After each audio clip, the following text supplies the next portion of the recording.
Guys welcome to my YouTube channel. So आज का हमारा टॉपिक है ओबीजी से related, that is menstruation cycle. तो मेंस्ट्रुएशन साइकिल होता क्या है, इसकी डेफिनेशन है the cyclic changes take place in the uterine endometrium and ovarian cortex is situated under the topic of menstruation. यानी कि हमारे यूट्रस की एंडोमेट्रियम में एंड ओवरियन कॉर्टेक्स में जो चेंजेस होते हैं दैट इज़ मेंस्ट्रुएशन साइकिल, उसको हम मेंस्ट्रुएशन साइकिल बोलते हैं। हमारी जो ये यूट्रस है और यहाँ ये ओवरीज है, इन दोनों के अंदर इसकी एंडोमेट्रियम जो लेयर है इसके अंदर और इसके अंदर जो चेंजेस होते हैं दैट इज मेंस्ट्रुएशन साइकिल। इसको हम क्या बोलते हैं, मेंस्ट्रुएशन साइकिल बोलते हैं। अब जो हमारी यूट्राइन वॉल है, यूट्राइन वॉल हमने पढ़ा कि एंडोमेट्रियम में चेंजेस होते हैं, तो हम यूट्राइन वॉल को एंडोमेट्रियम के अलावा हमारी यूट्राइन वॉल 3 होती हैं टोटल, जिसको बोलते हैं endometrium, myometrium and perimetrium. Endometrium जैसे कि ये यूट्रस है, तो सबसे जो अंदर वाली लेयर होती है, अंदर वाली लेयर होगी उसको हम बोलेंगे पेरीमेट्रियम। देन उसके बाद जो लेयर होती है उसको हम बोलेंगे मायोमेट्रियम। जो अंदर वाली लेयर होती है, जो मतलब कि शेड ऑफ होती है during the time of menstruation cycle, जो शेड ऑफ होती है तो उसको हम बोलेंगे एंडोमेट्रियम, जो कि इनर लेयर होती है सबसे अंदर वाली। पहली पेरीमेट्रियम, मायोमेट्रियम एंड एंडोमेट्रियम। मान के चलो ये यूट्रस की जो है ये अंदर वाली मतलब कि वो है वॉल है, तो ये जो यहाँ पे जो लेयर होगी बिल्कुल अंदर इनसाइड लेयर होती है उसको पेरीमेट्रियम बोलते हैं। देन उसके बाद जो बीच वाली लेयर होती है उसको मायोमेट्रियम बोलते हैं। देन मायोमेट्रियम की जो बाहर वाली लेयर होती है इसको एंडोमेट्रियम लेयर बोलते हैं। और इस एंडोमेट्रियम लेयर को भी 3 पार्ट्स में डिवाइड किया गया है। ये जो 3 पार्ट्स है इसमें से जो 2 पार्ट्स होते हैं, 2 लेयर्स होती हैं, वो शेड ऑफ होती है during the time of menstruation cycle, और एक लेयर जो होती है वो हेल्प करती है उसको दोबारा बनने में। वो लेयर कौन सी होती है वो हम आगे देखते हैं। अब जो हम एंडोमेट्रियम के लेयर्स को पढ़ेंगे, क्योंकि हम मेंस्ट्रुएशन साइकिल पढ़ रहे हैं तो हमें पता होना चाहिए कि कौन सी लेयर शेड ऑफ होती है और कौन सी नहीं होती है। एंडोमेट्रियम भी 3 लेयर से मिलके बना होता है। अब जैसे मान लो ये पेरीमेट्रियम है, ये मायोमेट्रियम है, ये एंडोमेट्रियम है। तो एंडोमेट्रियम की जो बिल्कुल चिपकी हुई लेयर उसको हम बेसल लेयर बोलते हैं, बेस यानी कि बेसल लेयर।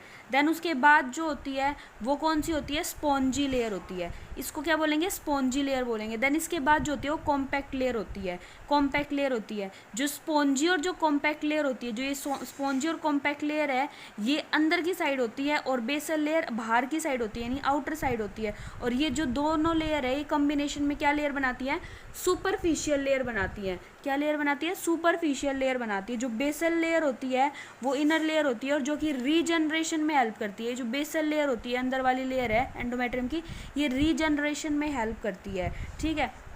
और ये जो कॉम्पैक्ट और स्पॉन्जी लेयर है, ये दोनों लेयर क्या होती है, एंडोमेट्रियम की शेड ऑफ होती है during the time of menstruation cycle. अब जो मेंस्ट्रुएशन साइकिल हमने डेफिनेशन में पढ़ा था कि दो चीज़ों में चेंजेस होते हैं, उसी को हम मेंस्ट्रुएशन साइकिल बोलते हैं। एक तो यूट्राइन साइकिल यानी कि यूट्रस में चेंजेस होते हैं, और एक ओवरियन साइकिल, ओवरी में चेंजेस होंगे जब भी यूट्राइन साइकिल में यूट्रस में चेंजेस होंगे। तो अब इन दोनों को अलग अलग पढ़ेंगे कि ओवरी में क्या चेंजेस होते हैं, तब यूट्रस में चेंजेस होते हैं, और यूट्रस में क्या क्या चेंजेस होते हैं। तो यूट्राइन साइकिल क्या होता है, the cyclic changes take place in the uterine endometrium every month. हर मंथ में जो साइक्लिक चेंजेस यूट्रस के अंदर होते हैं, हमारा जो यूट्रस होता है उसके अंदर जो साइक्लिक चेंजेस होते हैं इस यूट्रस के अंदर, उसको हम क्या बोलते हैं, यूट्राइन साइकिल बोलते हैं एवरी मंथ। और जो हमारी ओवरीज में यहाँ से ओवरीज होती हैं उसके अंदर जो चेंजेस होते हैं उसको हम क्या बोलते हैं, ओवरियन साइकिल बोलते हैं। एवरी मंथ जो चेंजेस होते हैं, तो इनकी डेफिनेशन बहुत ईजी है कि the cyclic changes take place in the uterine endometrium that is every month and that is uterine cycle, and ovarian changes take place in the ovarian cortex every month, that is ovarian cycle। अब जो है menstruation cycle जो है उसका normal duration क्या होता है, तो 21 से 35 डेज जो होता है वो नॉर्मल होता है, 3 to 5 वीक्स, ठीक है। अगर डेज में लेंगे तो 21 से 35 डेज, और वीक्स में लेंगे तो 3 to 5 वीक्स, क्योंकि एक महीने में 4 वीक्स होते हैं, तो 3 to 5 वीक्स में, या फिर 21 to 35 डेज में। अब एवरेज डेज जो हम कंसिडर करते हैं वो 28 डेज की साइकिल कंसिडर करते हैं। अब जो यूट्राइन साइकिल है उसको हम इमेजिनेशन से पढ़ते हैं। तो एक फ़ीमेल है जिसको पता था कि उसको 28 डे पे उसकी 28 डे की उसकी साइकिल है, तो उसका मान लो कि आज 28 डे है, आज उसको साइकिल आनी थी और उसकी साइकिल आ भी गई। मान लो कि उसकी साइकिल आ भी गई और उसको ब्लीडिंग स्टार्ट हो गई, तो 3 से 5 डेज़ के लिए क्या होगी, उसकी ब्लीडिंग होगी। कॉम्पैक्ट एंड स्पॉन्जी जो लेयर है वो लेयर क्या होगी, शेड ऑफ होगी। और जो ब्लीडिंग से पहले 28 डे पे उसकी साइकिल थी और उसको ये लग रहा था कि आज आनी थी, तो आज आने से पहले वाले दिन क्या होगी, जो एंडोमेट्रियम की लेयर होती है वो 10 mm, सॉरी गाइज, तो कंटिन्यू करते हैं आगे। तो 28 डे था, 28 डे पे मान लो उसकी साइकिल आनी थी, तो एक दिन पहले उसकी जो एंडोमेट्रियम की लेयर की थिकनेस होगी वो कितनी होती है, 10 mm होती है उसकी थिकनेस। लेकिन अब मान लो उसको ब्लीडिंग स्टार्ट हो गई, ब्लीडिंग 3 to 5 डे रही, compact and spongy layer break down होगी, तो ये 10 से आफ्टर 5 डेज जो 10 mm थी ये कितने में कन्वर्ट हो जाएगी, ये 1 mm बच जाएगी, बस 1 mm शेड ऑफ होने के बाद ये 1 mm बच जाती है, सिर्फ 1 mm। फिर इसके बाद 5th डे के बाद 1 से 2 दिन ना तो वो शेड ऑफ होती लेयर और ना ही वो प्रोलिफरेशन करती, ना ही वो बढ़ना स्टार्ट करती और ना ही वो घटना स्टार्ट करती है, ठीक, ना ही वो मतलब कम होती ना ही वो ज़्यादा होती है 1 से 2 दिन तक।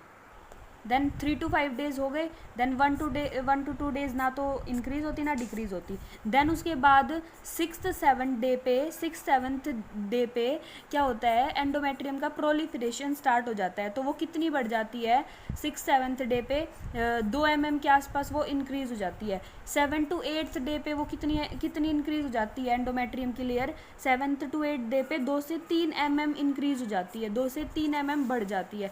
11th to 12th डे पे 11 to 12 डे पे कितनी बढ़ जाती है, 5 to 6 mm बढ़ जाती है। और हाईएस्ट कब बढ़ जाती है, हाईएस्ट कब हो जाती है, तो हाईएस्ट हो जाती है 17 to 18th डे पे, क्या हो जाती है, हाईएस्ट हो जाती है एंडोमेट्रियम की लेयर 8 mm हो जाती है, 8 mm हो जाती है, ठीक है। और जब तक 28 डे आना होता है ना, वापस से दोबारा साइकिल आनी होती है, तो वो वापस कितनी हो जाती है 10 mm हो जाती है, वापस से कितनी हो जाती है 10 mm हो जाती है। अब ये साइकिल मैं दिखाती हूँ कैसे होती है। तो 28 डेज़ की साइकिल है, तो साइकिल आई तो क्या हो गया, शेड ऑफ स्टार्ट होने लगी। 4 से 5 डे क्या होगा, एंडोमेट्रियम कितनी हो जाएगी, 4 से 5 दिन के बाद एंडोमेट्रियम शेड ऑफ होने के बाद 1 mm बच जाएगी, ठीक है। फिर क्या होगा, 2 से 3 बाद ना तो वो कुछ शेड ऑफ होगी ना वो इंक्रीज होगी। देन क्या होगा, 7 to 8 day, 7 to 8th day क्या होगा, वो 2 से 3 mm इंक्रीज होने लग जाएगी, ठीक है। फिर 11 to 12 डे वो 5 से 6 mm इंक्रीज हो जाएगी, 5 से 6 mm। 11 से 12th day, then day 18th day आएगा, 17 to 18th डे आएगा, तो उसमें कितनी हो जाएगी वो 8 mm हो जाएगी। और ये क्या होती है, मैक्सिमम हो जाती है, यहाँ पे मैक्सिमम इंक्रीज हो जाती है 17 to 18th डे पे। याद रखना 17 to 18 डे पे क्या हो जाती है, एंडोमेट्रियम की लेयर मैक्सिमम हो जाती है। और जब तक डे 28 आता है तब तक क्या हो जाती है, 10 mm तक पहुँच जाती है, क्या होती है एंडोमेट्रियम की लेयर 10 mm तक पहुँच जाती है। तो ये ऐसे यूट्रस के अंदर 28 डेज़ की साइकिल है, तो 4 से 5 दिन, फिर 2 से 3 दिन कुछ नहीं होगा, फिर ऐसे इंक्रीज होगी, फिर ऐसे, फिर 10 mm ऐसे 28 डे पे वापस पहुँच जाएगी। फिर शेड ऑफ यूट्रस की जो एंडोमेट्रियम लेयर है फिर शेड ऑफ होने लग जाएगी। अब इसको आगे और अच्छे से पढ़ते हैं। अब जो यूट्राइन साइकिल है, अब यूट्राइन साइकिल को फेजेस में पढ़ेंगे, वो तो सिर्फ समझाने के लिए था।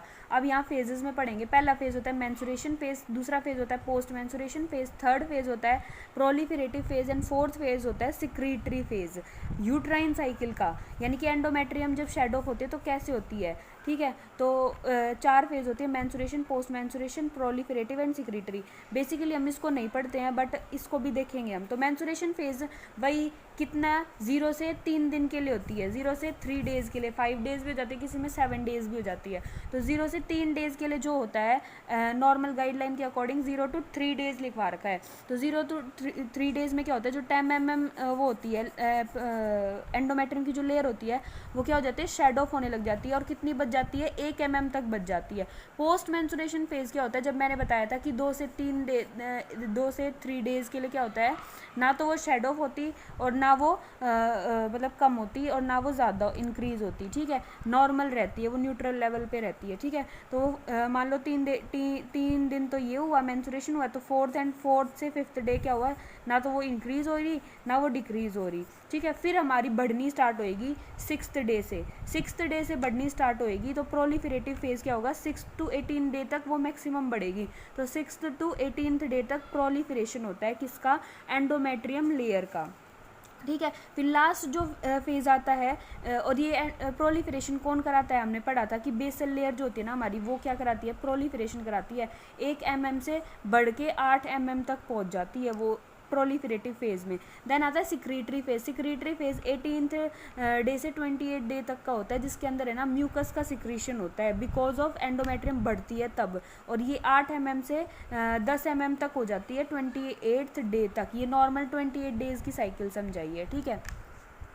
तो गाइज अब है ना हम ओवरियन साइकिल को देखेंगे। कौन सी साइकिल को? ओवरियन साइकिल को देखेंगे।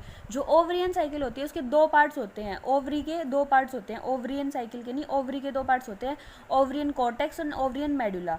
दो पार्ट होते हैं, ovarian cortex and ovarian medulla. अब मान लो ये जो ओवरी है यहाँ पे, इसको हम यहाँ बनाते हैं, पूरा बड़ा बना लिया हमने। तो ये जो बाहर वाला ये जो पार्ट हो गया ना, ये क्या होता है? कॉर्टेक्स पार्ट होता है। कौन सा पार्ट होता है? कॉर्टेक्स पार्ट होता है। और ये जो अंदर वाला ये पार्ट बना रखा है, कौन सा पार्ट होता है? मेडुला पार्ट होता है। कॉर्टेक्स पार्ट होता है और मेडुला पार्ट होता है। तो हमारा इस वाले कॉर्टेक्स वाले पार्ट में जो चेंजेस होते हैं दैट इज ओवरियन साइकिल। इसके अंदर जो जो चेंजेस होंगे दैट इज ओवरियन साइकिल, उसको हम ओवरियन साइकिल बोलेंगे, ठीक है। अब जो गाइज ये ओवरियन कॉर्टेक्स होता है ना, इसके अंदर है ना कुछ फॉलिकल्स पाए जाते हैं, और जो कि फॉलिकल्स जो होते हैं ना ये बर्थ से पहले ही बनने लग जाते हैं फीमेल के अंदर। तो अब प्यूबर्टी टाइम से हम देखते हैं कि प्यूबर्टी टाइम पे कितने बच जाते हैं। तो प्यूबर्टी टाइम पे 40,000 से 4 लाख फॉलिकल्स जो होते हैं वो प्यूबर्टी टाइम पे लेफ्ट रह जाते हैं, मतलब प्रेजेंट होते हैं प्यूबर्टी टाइम पे। उससे पहले मिलियंस में फॉलिकल्स होते हैं। जब जो फीमेल बेबी होती है वो मतलब बर्थ से पहले उसमें मिलियंस में फॉलिकल्स होते हैं, लेकिन after birth, after puberty time पे 40,000 से 4 लाख बच जाते हैं बस। अब जो हमारी ओवरियन साइकिल है ना, ओवरियन साइकिल इन 4 चीज़ों पे डिपेंड है। अगर ओवरियन साइकिल नहीं होगी तो हमारी यूट्राइन साइकिल भी नहीं होगी। अगर हमारे ये हॉर्मोन्स नहीं होंगे तो हमारी यूट्राइन साइकिल भी नहीं होगी, ठीक है। कहने को तो हम ये कह सकते हैं कि प्यूबर्टी से पहले जो है ना फीमेल होती है उसके अंदर है ना हॉर्मोन्स ज़्यादा नहीं मतलब रिलीज़ होते हैं, तो उसकी वजह से हमारी मेंस्ट्रुएशन साइकिल नहीं आती है।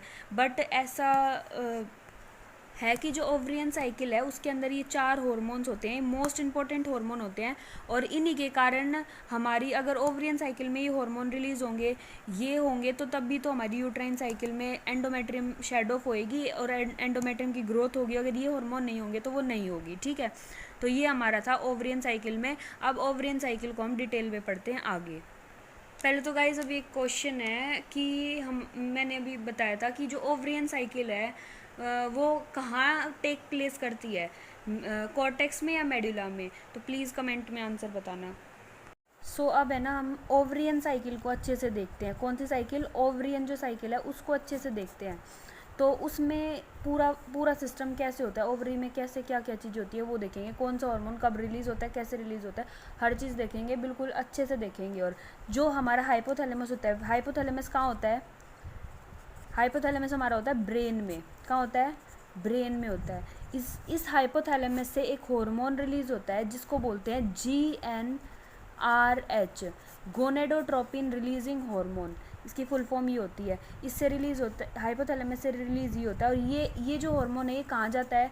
ब्रेन के अंदर ही हमारी एंटीरियर पिट्यूटरी और पोस्टीरियर पिट्यूटरी होता है, तो एंटीरियर पिट्यूटरी पे काम करता है। फिर एंटीरियर पिट्यूटरी के अंदर कुछ सेल्स पाई जाती हैं जिनको हम बोलते हैं गोनेडोट्रोपिन सेल, गोनेडोट्रोप सेल्स जिनको बोलते हैं, ठीक है।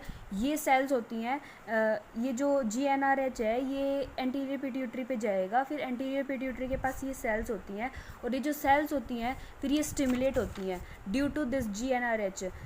इसके अंदर ये सेल्स होती हैं, इसके ऊपर ये काम करेगा, इन सेल्स के ऊपर ये स्टिमुलेट होंगी। ये स्टिमुलेट होने के बाद क्या होगा? FSH रिलीज़ होएगा। एक हार्मोन होता है एंटीरियर पिट्यूटरी का जिसका नाम होता है FSH, ठीक है। एंड FSH रिलीज़ होगा, और ये FSH कहाँ से रिलीज़ हुआ है? क्योंकि एंटीरियर पिट्यूटरी ब्रेन के अंदर होती है, तो ब्रेन से रिलीज़ हुआ है, ये ब्रेन से रिलीज़ हुआ है ये FSH। अब ये ब्रेन से रिलीज़ हुआ है तो अब ये ब्लड वेसल्स में जाएगा, ताकि ब्लड वेसल्स के थ्रू तो पूरी बॉडी में जाएगा, हमारा ब्लड सर्कुलेशन उसी के थ्रू तो जाएगा, तो ये ब्लड वेसल्स में जाएगा। अब ये FSH जो है ये किसके अंदर जाएगा? ब्लड वेसल्स के अंदर जाएगा। ब्लड वेसल्स में जाएगा तो हमारे पूरे सिस्टमेटिक सर्कुलेशन में चला जाएगा। हमारा हार्ट है, हार्ट यहाँ से अरोटा जाता है, अरोटा क्या करेगा? पूरे सिस्टमेटिक सर्कुलेशन में भेजता है ब्लड को। तो इस हार्ट से क्या जाए, इससे ब्लड वेसल से पूरे सिस्टमेटिक सर्कुलेशन में जाएगा। सिस्टमेटिक सर्कुलेशन में जाएगा तो हमारी ओवरियन आर्टरी होती है, एक ओवरियन आर्टरी होती है, ओवरियन आर्टरी। उससे कहाँ जाएगा? उससे हमारी ओवरी के अंदर जाएगा ये क्या FSH। ओवरी के अंदर जाएगा और ओवरी में भी कहा ओवरियन कॉर्टेक्स पे जाएगा, ओवरियन कॉर्टेक्स पे जाएगा। तो अब क्या हुआ, अब एक बार और बताती हूँ। हाइपोथैलेमस है, हाइपोथैलेमस से GnRH रिलीज़ हुआ। GnRH ने क्या किया, एंटीरियर पिट्यूटरी पे काम किया। इसके अंदर एक सेल पाई जाती है, इसने इन सेल्स पे काम किया। तो इन सेल्स ने किसको रिलीज़ किया, FSH को रिलीज़ किया। FSH कहाँ गया, ब्लड सर्कुलेशन में गया। ब्लड सर्कुलेशन में ओवरियन आर्टरी के थ्रू ये ओवरियन कॉर्टेक्स में चला गया। ओवरियन कॉर्टेक्स पे रिसेप्टर्स पाए जाते हैं, तो इसने क्या किया, इनको इन रिसेप्टर्स पे बाइंड हुआ और अंदर के जो फॉलिकल्स हैं, ये फॉलिकल्स जो अंदर प्रेजेंट होते हैं इनको स्टिमुलेट किया। रिसेप्टर्स यहाँ प्रेजेंट है और इनको क्या किया, स्टिमुलेट किया। स्टिमुलेट करने के बाद जो प्रीमोडियल फॉलिकल्स होते हैं ना, इनके अंदर क्या पाए जाते हैं, oocyte पाए जाते हैं। ये क्या होने लगे, मैच्योर होने लगे। oocyte मैच्योर हुए और प्राइमरी फॉलिकल्स में कन्वर्ट हो गए। देन 3 से 4 डेज़ के लिए, 3 to 4 डेज़ की नॉर्मल साइकिल लेके चलते हैं। तो 3 से 4 डेज़ तक मेंस्ट्रुएशन साइकिल रही। मेंस्ट्रुएशन साइकिल रही तो ये प्राइमरी फॉलिकल्स में कन्वर्ट हो गए। FSH ने इनको स्टिमुलेट कर दिया। FSH इंक्रीज़ है, यहाँ सारी जगह FSH इंक्रीज़ है। तो यहाँ पे जैसे जैसे प्राइमरी फॉलिकल्स बढ़ने लग गए, अब ये प्राइमरी फॉलिकल्स थी, ब्लीडिंग फेज़ यहाँ पे ख़त्म हो गया। 3 से 5 डेज़ का ब्लीडिंग फेज़ होता है, यहाँ ब्लीडिंग फेज़ ख़त्म हो गया 3 से 4 डेज़ में। फिर प्राइमरी फॉलिकल्स में कन्वर्ट, प्राइमरी फॉलिकल्स क्या होंगे, और मैच्योर होंगे, और ज़्यादा मैच्योर होंगे। तो FSH रिलीज़ होता रहेगा, बढ़ता रहेगा। और FSH जैसे जैसे FSH रिलीज़ होगा वैसे वैसे उसके साथ एस्ट्रोजन, जैसे जैसे प्राइमरी फॉलिकल्स बढ़ते जाएंगे ना, प्राइमरी फॉलिकल्स जैसे जैसे बढ़ते जाएंगे वैसे वैसे हमारा एस्ट्रोजन रिलीज़ होने लगेगा। Due to increase of these primary follicles estrogen क्या होगा, रिलीज़ होने लगेगा हमारा। एस्ट्रोजन रिलीज़ होगा, फिर मतलब एक फेज़ आएगी जिसमें सेकेंडरी फॉलिकल्स में कन्वर्ट हो जाएंगे। सेकेंडरी फॉलिकल्स के बाद एक इनमें से एक मैच्योर फॉलिकल्स निकलेगा, एक मैच्योर फॉलिकल निकलेगा। मैच्योर फॉलिकल का नाम होगा ग्राफियन फॉलिकल। क्या होगा, ग्राफियन फॉलिकल बोलेंगे उसको। क्या बोलेंगे उसको, ग्राफियन फॉलिकल। अब 3 से 4 डेज़ की मेंस्ट्रुएशन साइकिल थी, होने के बाद वो फिर मैच्योर होने लगे फॉलिकल्स। 1-2 दिन कुछ नहीं हुआ, फिर मैच्योर होने लगे फॉलिकल्स, मैच्योर होने लगे। फिर उसके बाद ये फिर सेकेंडरी फॉलिकल में कन्वर्ट हो गया। सेकेंडरी फॉलिकल से एक फॉलिकल निकला जिसको हम ग्राफियन फॉलिकल बोलते हैं। और ये जो ग्राफियन फॉलिकल है कितने डे पे निकलता है, डे 8th पे, 8th डे पे निकलेगा। एंड देन क्या होगा, 14 डे के आसपास यहाँ पे ओव्यूलेशन होने लग जाएगा। ये ग्रो करेगा, ये मैच्योर होएगा और फिर यहाँ पे क्या होएगा, ओव्यूलेशन होएगा। अब आगे देखते हैं कैसे होएगा। हाइपोथैलेमस, हाइपोथैलेमस से GnRH, एंटीरियर पिट्यूटरी पे गोनेडोट्रोपिन सेल होती है, उन पे काम किया उसने। काम करने के बाद FSH रिलीज़ हुआ। FSH ने मतलब ओवरियन आर्टरी के थ्रू यहाँ रिसेप्टर्स पाए जाते हैं, इन रिसेप्टर्स पे काम किया और इनकी ग्रोथ, प्रीमोडियल जो फॉलिकल्स हैं इनकी ग्रोथ करानी स्टार्ट कर दी। तो ये 3 से 5 डे में 5 से 30 फॉलिकल्स जो हैं वो ग्रो करके प्रीमोडियल फॉलिकल्स में कन्वर्ट हो गए। यहाँ पे मेंस्ट्रुएशन साइकिल हमारी होती है। इस फेज़ में 3 से 4 डेज़ मेंस्ट्रुएशन साइकिल के होते हैं। तो यहाँ पे हमारी मेंस्ट्रुएशन साइकिल हुई, फिर ये ग्रो करने लगे। जैसे ये ग्रो करना स्टार्ट करेंगे प्राइमरी फॉलिकल्स, वैसे ही हमारा एस्ट्रोजन का लेवल आ जाएगा और वो एस्ट्रोजन का लेवल जैसे जैसे ग्रो करते जाएंगे इंक्रीज होता जाएगा। और 12th डे पे क्या हो जाएगा, ग्राफियन फॉलिकल से मतलब एस्ट्रोजन बहुत ज़्यादा अमाउंट में रिलीज़ होने लग जाएगा, लार्ज अमाउंट में रिलीज़ होने लग जाएगा 12th डे पे। तो 12th डे पे लार्ज अमाउंट में रिलीज़ होने के कारण क्या होगा, हमारा जो FSH है ना उसका लेवल क्या हो जाएगा, उसका लेवल डिक्रीज़ हो जाएगा। 12 to 13 डे पे उसका लेवल क्या हो जाएगा, डिक्रीज़ हो जाएगा FSH का लेवल। FSH ने स्टिमुलेट किए थे, FSH ही इनकी ग्रोथ करा रहा था और जैसे जैसे इनकी ग्रोथ होती तो एस्ट्रोजन रिलीज़ हुआ और एस्ट्रोजन ने FSH को डिक्रीज़ कर दिया। अब एस्ट्रोजन ने FSH को कम कर दिया। अब यहाँ पे आने के बाद अब एस्ट्रोजन ज़्यादा है, एस्ट्रोजन ने FSH को कम कर दिया। तो प्राइमरी से 3 से 4 दिन का ये गैप होता है। फिर 8th to 9th डे क्या होता है, सेकेंडरी फॉलिकल बनने लग जाता है। सेकेंडरी प्राइमरी फॉलिकल से सेकेंडरी फॉलिकल से और ज़्यादा एस्ट्रोजन रिलीज़ होने लग जाता है, और ज़्यादा मैच्योर होएंगे, और ज़्यादा बड़ी सेल होएगी। फिर यहाँ से एक सेल निकलती है और ज़्यादा बड़ी सेल होएगी तो वो और ज़्यादा एस्ट्रोजन रिलीज़ करेगी। ज़्यादा एस्ट्रोजन के कारण हमारा FSH कम हो जाता है। FSH और ये कितने डे पे होता है, ये 12th डे पे, ठीक है। और इसी के साथ साथ हमारी यूट्रस में साइकिल चलती रहेगी। अब यहाँ पे ये वाला जो फेज़ है ये 3 से 4 डेज़ का यहाँ पे मेंस्ट्रुएशन साइकिल होगी। फिर 1 से 2 दिन कुछ भी नहीं होगा। फिर 7 to 8th डे हमारा क्या हो जाएगा, ये ग्रो करने लग जाएंगे, वापस अपना ग्रोथ करने लग जाएंगे। फिर इनकी ग्रोथ होने लग जाएगी, एस्ट्रोजन ज़्यादा रिलीज़ हो जाएगा। रिलीज़ होने के बाद FSH कम हो जाएगा। फिर ये 14th डे पे ये जो मैच्योर हो रहा है, ये 14th डे पे यहाँ से ओवम बाहर निकल जाएगा। वो आगे देखते हैं। अब एक क्वेश्चन आता है, हमने पढ़ लिया जैसा कि 12th डे पे हमारा मैच्योर हो जाता है ग्रेफियन फॉलिकल, और जितना मैच्योर होगा ना उतना ही एस्ट्रोजन रिलीज होगा, और एस्ट्रोजन जितना ज़्यादा रिलीज पीक पे आ गया एस्ट्रोजन 12th डे पे, 12 to 13 डे पे, तो उसके कारण FSH कम हो रहा है, तो maximum level of estrogen at 12th day. ठीक है, और यहाँ पे लिख रखा है जैसे कि FSH जैसे ही कम होगा ना उसके कुछ ही घंटों बाद 24 से 36 घंटों बाद क्या हो जाता है, ओव्यूलेशन हो जाता है, यानी कि जो मैच्योर हुआ है ना उससे क्या हो जाता है, ओवम बाहर निकल जाता है, और ओवम जैसे ही बाहर निकला वैसे ही क्या होगा, जैसे ही ओवम बाहर निकला वैसे क्या होगा, LH रिलीज हो जाएगा, LH क्या हो जाएगा, रिलीज हो जाएगा, सॉरी, जैसे यहाँ से ये जो मतलब ये है 12th डे पे ये ग्रेफियन फॉलिकल्स जो है, ये ग्रेफियन फॉलिकल 12 डे पे एस्ट्रोजन सबसे ज़्यादा पीक पे रहता है यहाँ पे, तो ये पीक लेवल ऑफ एस्ट्रोजन क्या करेगा, FSH जो यहाँ इंक्रीज होता है इनकी ग्रोथ करा रहा था, क्योंकि अगर FSH बढ़ता रहे तो इनकी ग्रोथ होती रहेगी, मैच्योर होते रहेंगे, तो एस्ट्रोजन ने इसलिए इनको रोक दिया कि इनकी ग्रोथ और नहीं करानी, जितनी होनी थी हो गई, अब और नहीं होगी इनकी ग्रोथ, और LH को इंक्रीज करेगा, ये एस्ट्रोजन जो पीक लेवल है ये LH को इंक्रीज करेगा, LH सर्ज कराएगा, LH इंक्रीज होगा तभी हमारा क्या होगा, LH इंक्रीज होगा तभी हमारा जो ओवम है वो बाहर निकल के जाएगा, LH को इंक्रीज कराएगा ये। ठीक है, तो क्या क्या हुआ यहाँ पे, LH का रिलीज हुआ, LH का रिलीज होते ही क्या होगा, होते ही हमारा ग्रेफियन फॉलिकल आउट हो जाएगा, यहाँ से ये जो बचा हुआ पार्ट बच जाएगा, इसको हम बोलेंगे कॉर्पस ल्यूटियम।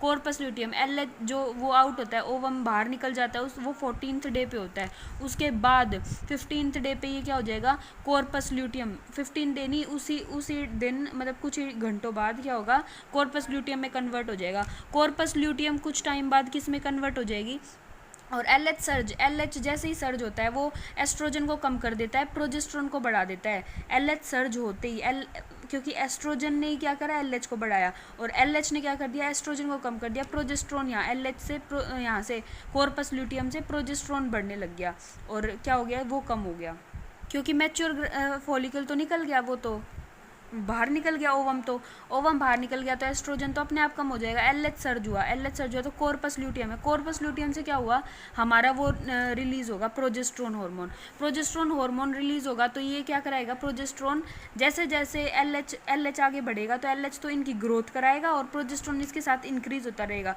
फिर लास्ट में प्रोजेस्ट्रॉन यहाँ आने के बाद कॉर्पस ल्यूटियम बना, फिर कॉर्पस ल्यूटियम से मतलब ये थोड़ा बहुत ग्रो करके कॉर्पस एल्ब्यूमिन में कन्वर्ट हो जाएगा, कॉर्पस एल्ब्यूमिन में कन्वर्ट होने के बाद देखो यहाँ पे लिख रखा है 15 डे पे क्या होता है, कॉर्पस ल्यूटियम, 14 डे पे ओव्यूलेशन हो गया, ओव्यूलेशन यहाँ की प्रोसेस याद रखनी है, मेन ओव्यूलेशन की प्रोसेस, जैसे ही ये रिलीज ये LH सर्ज ने बाहर निकलवाया, LH सर्ज रहेगा यहाँ पे, पीक सर्ज मीन्स पीक पे रहेगा, हाईएस्ट रहेगा, रहने के बाद ये जो ये बचा हुआ पार्ट है ये यहाँ आ गया 15th डे पे, 15th डे पे आने के बाद इसकी ग्रोथ, ये जो LH है ये इनकी ग्रोथ कराएगा, और जैसे जैसे इनकी यहाँ पे इनकी ग्रोथ होगी, वहाँ इनकी ग्रोथ होती है तो एस्ट्रोजन रिलीज हो रहा था, यहाँ इनकी ग्रोथ हो रही तो ये प्रोजेस्ट्रॉन रिलीज करता है, वैसे तो ये 4 हार्मोन रिलीज करता है, 4 हार्मोन कौन से रिलीज करता है, प्रोजेस्ट्रॉन, इनहिबिन, रिलैक्सिन और एस्ट्रोजन, ये 4 हार्मोन रिलीज करता है, पर एक हार्मोन जो है वो ये मेन हार्मोन रिलीज करता है, कौन सा, प्रोजेस्ट्रॉन हार्मोन रिलीज करता है, जैसे जैसे LH इनकी ग्रोथ कराएगा वैसे वैसे प्रोजेस्ट्रॉन रिलीज होगा।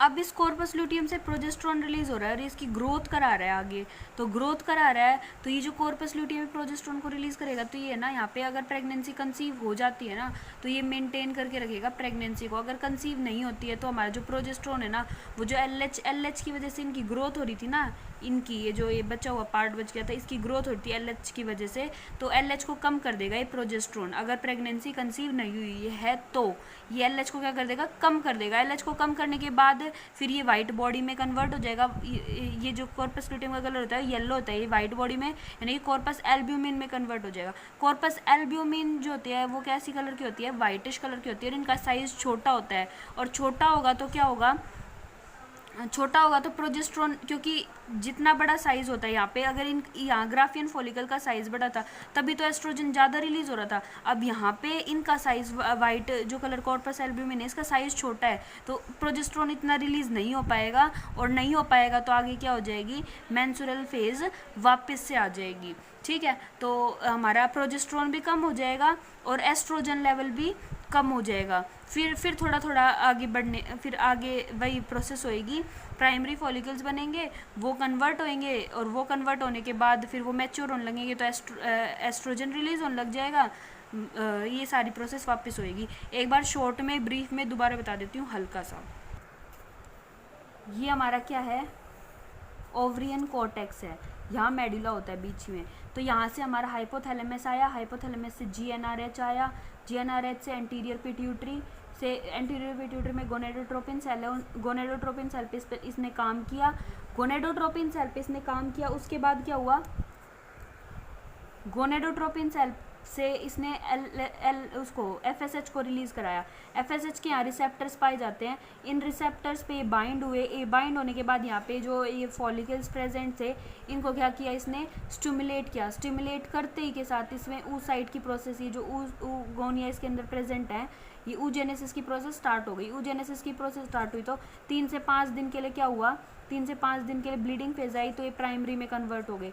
प्राइमरी से फिर 8 to 9 डे पे सेकेंडरी में कन्वर्ट हो गए। सेकेंडरी के बाद ये ग्रोथ और होने लगी, सेकेंडरी में कन्वर्ट हुए। जैसे जैसे कन्वर्ट हुए, ये एलएच के कारण ये बढ़ता जा रहा है कि एलएच इनको स्टिमुलेट कर रहा है, तो एलएच जैसे जैसे बढ़ता जाएगा, एफएसएच के कारण ये स्टिमुलेट हुए हैं, तो एफएसएच जैसे जैसे बढ़ता जाएगा ये ग्रोथ करते जाएंगे, और जैसे जैसे ग्रोथ करते जाएंगे एस्ट्रोजन भी रिलीज होता जाएगा। और यहाँ पे Graafian follicle, mature Graafian follicle बन जाता है। Graafian follicle means mature Graafian follicle, और ये 12th डे पे होता है। और यहाँ से ग्राफियन फॉलिकल से हमारा एस्ट्रोजन, क्योंकि जितना बड़ी सेल होएगी ना, जितनी बड़ी ग्रोथ होएगी, उतना ही ज़्यादा एस्ट्रोजन रिलीज होएगा। एस्ट्रोजन भी पीक पे है, एलएच भी पीक पे है, यहाँ पे एलएच भी पीक पे है, 12th डे पे एलएच भी पीक पे है और एस्ट्रोजन भी पीक पे है। लेकिन जो एस्ट्रोजन है एलएच एफएसएच को कम कर देगा, सॉरी एफएसएच, एलएच नहीं एफएसएच, एफएसएच भी पीक पे है और एस्ट्रोजन भी पीक पे है, क्योंकि एफएसएच ही ग्रोथ करा रहा है इनकी, तो एफएसएच भी पीक पे, ये भी पीक पे, तो एस्ट्रोजन क्या करेगा, इसको कम करा देगा, एलएच एफएसएच को कम करा देगा। एस्ट्रोजन कम कराने के बाद क्या होगा, ये एस्ट्रोजन ही क्या करेगा, एलएच का सर्ज करा देगा, एलएच को रिलीज करा देगा और एफएसएच को कम करा देगा, ताकि इनकी और ग्रोथ ना आए, क्योंकि कितनी ग्रोथ करानी है, तो इसको कम करा देगा। और एस्ट्रोजन एलएच को इंक्रीज करा देगा। एलएच इंक्रीज हुआ तो जो हमारा ग्राफिन फॉलिकल है ये रप्चर हो जाएगा और ओवम बाहर निकल जाएगा। 14th डे पे ओवम बाहर निकल जाएगा। बाहर निकलने के बाद जो बचा हुआ पार्ट बचेगा वो कॉर्पस ल्यूटियम बचेगा। तो एलएच इसकी ग्रोथ कराएगा तो इसमें से प्रोजेस्टेरोन हार्मोन रिलीज होएगा। 4 हार्मोन रिलीज होते हैं, रिलैक्सिन, प्रोजेस्टेरोन और इनहिबिन हार्मोन, और एक एस्ट्रोजन भी कुछ अमाउंट में रिलीज होता है। तो ये 4 हार्मोन रिलीज होते हैं, लेकिन मेन प्रोजेस्टेरोन रिलीज होता है। अगर प्रेगनेंसी कंसीव होगी तो ये प्रोजेस्टेरोन मेंटेन रहेगा और ये एलएच इसको मेंटेन रखेगा और प्रोजेस्टेरोन इसको मेंटेन रखेगा। और अगर प्रेगनेंसी कंसीव नहीं हुई तो ये प्रोजेस्टेरोन क्या करेगा, एलएच को कम कर देगा और इसकी सेल, क्योंकि एलएच साइज बढ़ाता है, एलएच यहाँ एफएसएच साइज बढ़ाता था, जितना साइज बढ़ेगा उतना एस्ट्रोजन निकलेगा, यहाँ एलएच साइज बढ़ाएगा इसकी, तो एलएच साइज बढ़ाएगा तो अब साइज बढ़ रहा है तो प्रोजेस्टेरोन निकल रहा है, लेकिन अब प्रोजेस्टेरोन प्रेगनेंसी कंसीव ही नहीं, तो प्रोजेस्टेरोन का कोई काम नहीं है, प्रोजेस्टेरोन कम हो जाए, मतलब प्रोजेस्टेरोन का मतलब कोई काम नहीं है, तो प्रोजेस्टेरोन क्या करेगा, एलएच को कम करा देगा, प्रेगनेंसी कंसीव नहीं हुई तो ठीक है। एलएच को कम कराया तो एलएच नहीं होगा तो साइज़ छोटी रहेगी, यहाँ एल्ब्यूमिन में कन्वर्ट हो जाएगा, कॉर्पस एल्ब्यूमिन में, तो इसकी साइज़ छोटी रहेगी, तो साइज़ छोटी है, क्योंकि साइज़ बड़ी होती है तभी तो प्रोजेस्टेरोन रिलीज होता है, तो प्रोजेस्टेरोन क्या हो जाएगा, कम हो जाएगा, एस्ट्रोजन भी कम हो जाएगा और फिर से क्या प्रोसेस आ जाएगी, यही वाली प्रोसेस स्टार्ट हो जाएगी फिर से, ठीक है। तो ये थी पूरी ओवरियन साइकिल। तो यहाँ से जैसे ये हुआ तो यहाँ पे ब्रेन मतलब हाइपोथैलेमस के पास वो जाएगी कि फीडबैक कि इनको क्या करो, वापस से स्टिमुलेट करो, इनको स्टिमुलेट करेंगे तो वही प्रोसेस वापस से होगी। अगर यहाँ प्रेगनेंसी कंसीव हुई तो ये मेंटेन रहेगी, आगे की प्रोसेस होएगी नहीं, अगर नहीं होएगी तो वो होएगी। अब देखो इसके साथ यूट्रस में साइकिल चलती रहती है। यूट्रस में कैसे साइकिल चलती है, यूट्राइन में यहाँ ब्लीडिंग हुई 3 से 4 दिन के लिए, ये हो गया मेंस्ट्रुएशन फेज, यहाँ पे 2 से 3 दिन कुछ नहीं होएगा, ना इंक्रीज होएगी ना डिक्रीज होएगा, ठीक है। फिर क्या होएगा, फिर ये जो फॉलिकल्स हैं ग्रो करने लग जाएंगी, सेकेंडरी फॉलिकल में कन्वर्ट होने लग जाएगी। जैसे जैसे ये ग्रो करेंगी, एफएसएच के कारण ये ग्रो कर रही है, जैसे जैसे ग्रो करेंगी वैसे वैसे एस्ट्रोजन रिलीज होएगा, तो मतलब 8 to 9 डे ग्रोथ होने लग जाएगी, एंडोमेट्रियम की ग्रोथ कराती रहेगी, ये साइड बाय साइड एंडोमेट्रियम की ग्रोथ होती रहेगी, फिर यहाँ पे ये बन जाएगा सेकेंडरी फॉलिकल, फिर यहाँ एस्ट्रोजन एफएसएच को कम कर देगा, एलएच को बढ़ा देगा, एलएच बढ़ेगा, पीक पे आएगा 14th डे पे, 14 डे पे क्या करेगा, ग्राफिन फॉलिकल को रिलीज़ करा देगा। रिलीज़ कराने के बाद क्या होगा, आगे कॉर्पस ल्यूटियम बनेगी और वही प्रोसेस ऐसे चलती रहेगी। और एंडोमेट्रियम जो एंडोमेट्रियम है इसी के थ्रू वो प्रोसेस होती है। अगर ये प्रोसेस LH सर्ज हुआ, अगर एस्ट्रोजन ने LH को रिलीज़ ही नहीं किया तो आगे की प्रोसेस होएगी नहीं। एस्ट्रोजन ने LH को अगर रिलीज़ नहीं किया तो ये ओवम बाहर नहीं निकलेगा तो ये आगे की प्रोसेस नहीं होएगी। तो ये प्रोसेस थी ओवरियन साइकिल की, ठीक है। एक बार ना LH हार्मोन के बारे में देख लेते हैं। LH हार्मोन क्या है, ल्यूटिनाइजिंग हार्मोन है। इसका ओरिजिन कहाँ से होता है, एंटीरियर पिट्यूटरी से ही होता है। नेगेटिव मतलब पॉजिटिव फीडबैक जाती है कि LH को रिलीज़ करो, ठीक है। तो ओरिजिन कहाँ से, एंटीरियर, FSH और LH दोनों ही एंटीरियर पिट्यूटरी से ही रिलीज़ होते हैं, ठीक है। जैसे उसके पास फीडबैक आई वैसे ही जब इधर से रिलीज़ होना होगा LH, तो वैसे ही फीडबैक आएगी, वैसे ही ये रिलीज़ होएगा, सेम उसी तरीके से पूरी प्रोसेस सेम रहेगी। उसकी जगह FSH कम हो जाएगा और LH रिलीज़ हो जाएगा, बस FSH की जगह LH लगा देना, वही पूरी प्रोसेस सेम रहेगी, ठीक है। तो एंटीरियर पिट्यूटरी से रिलीज़ होता है। और ये ट्रिगर फैक्टर, इसको मतलब ट्रिगर कौन करता है, इसको रिलीज़ कौन कराता है, तो एस्ट्रोजन FSH को कम करा देता है और इसको नेगेटिव फीडबैक के थ्रू हाइपोथैलेमस के पास नेगेटिव फीडबैक भेजेगा कि FSH को बंद करा दो और LH को रिलीज़ करा दो। तो एस्ट्रोजन बढ़ाता है किसको, LH को, और FSH को कम करा देता है एट 12th डे पे, ठीक है। तो LH का फंक्शन क्या है, LH का फंक्शन एक तो ओव्यूलेशन कराता है ग्राफियन फॉलिकल से, एक कॉर्पस ल्यूटियम को बनाता है, LH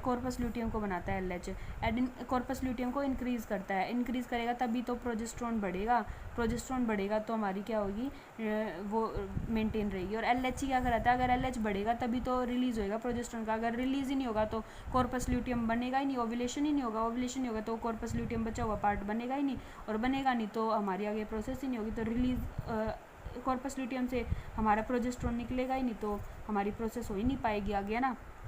तो क्या है, LH ही कराता है ये। अब आता है प्रोजेस्टेरोन हार्मोन का ओरिजिन कहाँ से होता है। प्रोजेस्टेरोन जो हार्मोन है उसका ओरिजिन होता है कॉर्पस ल्यूटियम से, क्योंकि LH ने मतलब एस्ट्रोजन ने LH को रिलीज़ किया, तो वो LH को रिलीज़ करते ही जो ओव्यूलेशन हो गया बाहर, ओव्यूलेशन से बचा हुआ जो पार्ट बच गया वो कॉर्पस ल्यूटियम है। और ये LH इसकी इंक्रीज ग्रोथ कराएगा, जैसे ही ग्रोथ इंक्रीज होगी तो प्रोजेस्टेरोन, कॉर्पस ल्यूटियम से प्रोजेस्टेरोन निकलेगा। तो कॉर्पस ल्यूटियम से प्रोजेस्टेरोन निकलता है। ट्रिगर फैक्टर क्या होता है, LH हार्मोन होता है ट्रिगर फैक्टर। LH जब इंक्रीज होगा, इसको बढ़ाएगा तभी तो प्रोजेस्टेरोन निकलेगा, वरना निकलेगा ही नहीं, प्रोड्यूस ही नहीं होगा, ठीक है। इसके फंक्शन क्या होते हैं, मेंटेन एंडोमेट्रियम को मेंटेन करके रखता है। ग्रोथ तो एस्ट्रोजन कराता है, ग्रोथ तो वहाँ पे जैसे मेंस्ट्रुएशन साइकिल खत्म हुई वहाँ ग्रोथ होने लग जाती है एस्ट्रोजन की, तो ग्रोथ तो एस्ट्रोजन करा देता है, लेकिन एंडोमेट्रियम को मेंटेन कौन करके रखता है, प्रोजेस्टेरोन मेंटेन करके रखता है। प्रोजेस्टेरोन इम्प्लांटेशन में भी हेल्प करता है, ठीक है। और नेगेटिव फीडबैक देता है, अगर हमारा प्रेगनेंसी कंसीव नहीं हुई तो नेगेटिव फीडबैक देता है, LH को कम कर दो, और LH कम होगा तो आगे फॉलिकल्स की ग्रोथ नहीं होगी, तो जो कॉर्पस एल्ब्यूमिन है वो छोटी साइज़ का रहेगा, तो प्रोजेस्टेरोन रिलीज़ नहीं होगा, तो प्रोजेस्टेरोन भी डिक्रीज, एस्ट्रोजन भी डिक्रीज, तो हमारी क्या हो जाएगी, मेंस्ट्रुएशन साइकिल आ जाएगी, ठीक है, कंप्लीट।